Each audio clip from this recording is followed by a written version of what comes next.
big story on Action News. It was here that Pope John Paul II delivered Mass. The hostages have come home to American soil. This past weekend marked the end of an era in Philadelphia, the final footnote to a storybook career.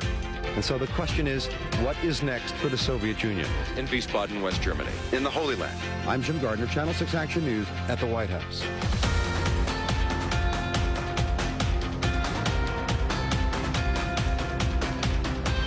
I can't tell you what a thrill it is. For the city and for every individual fan who bleeds green. We're not going to argue about this again. Depend on the Action News team. Two best guys in the world to be here for everything. That's correct. That was really nice, Jim. Oh, I really appreciate that. The least I could do. Mine was a professional life, well lived. So, as some of you might know, this was my last shot anchoring the 6 o'clock news at Channel 6 and trying to get it right. The first time was May 11th, 1977. I was 6 days short of my 29th birthday.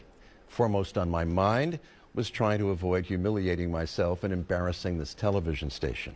But there were enough talented and truly supportive people holding me up so that we avoided a disastrous start. I was searching for my voice and probably didn't really find it until the Pope came to town in 1979, and we did 2 full days of unscripted television. Everybody seemed to think we did a good job. I thought I did too. It was only after that experience that I finally felt worthy to represent the efforts of the members of the Action News team. And in my mind, that's when we, and I mean you and I, really started this journey together, a journey that ends tonight. In fact, we traveled through much of our lives together. I've been reading comments from so many of you about how you once watched us with your parents, even your grandparents, and now that you're a parent or even a grandparent, we are still part of your day, a part of your world.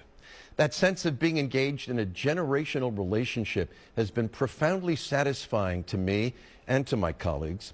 I do appreciate all the kindnesses and even expressions of sadness that some viewers have relayed to me over the past year and especially over the last number of weeks. But what I need you to know is how much I'm going to miss you.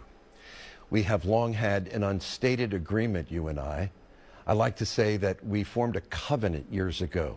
We give you respect and our commitment to reporting in a no-nonsense way those things that are important to you and making sure that what we tell you is accurate and fair.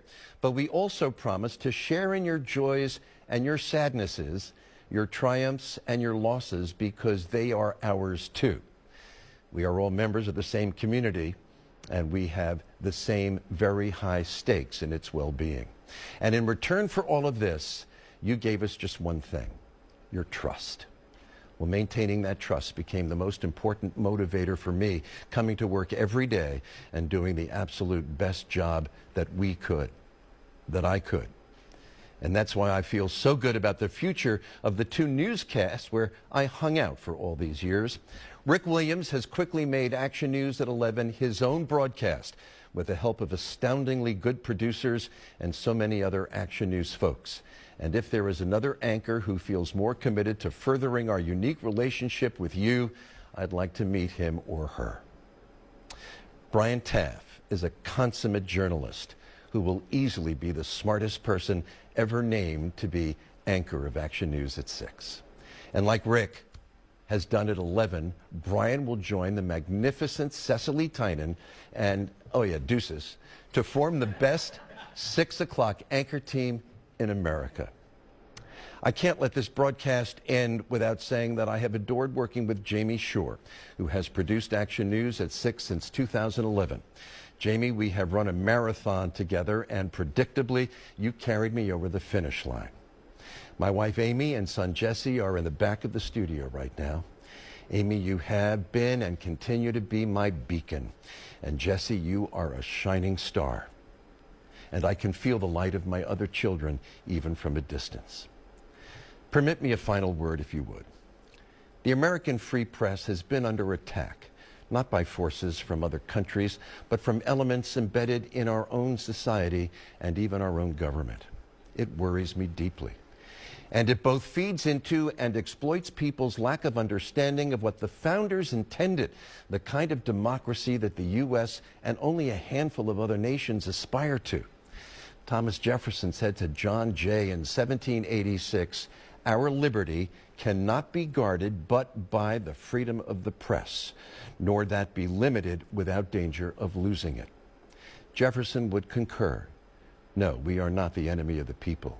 Serving the people, you, the people of the tri-state area, with responsible and unbiased journalism, this is our mission now and in the future. And if we falter, you damn well better let us know, for your benefit and for ours. Brian Taft will be sitting in this chair tomorrow night at 6, and I won't be terribly surprised if he is still sitting here decades from now.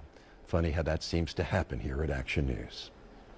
ABC's World News Tonight with David Muir is next on Channel 6.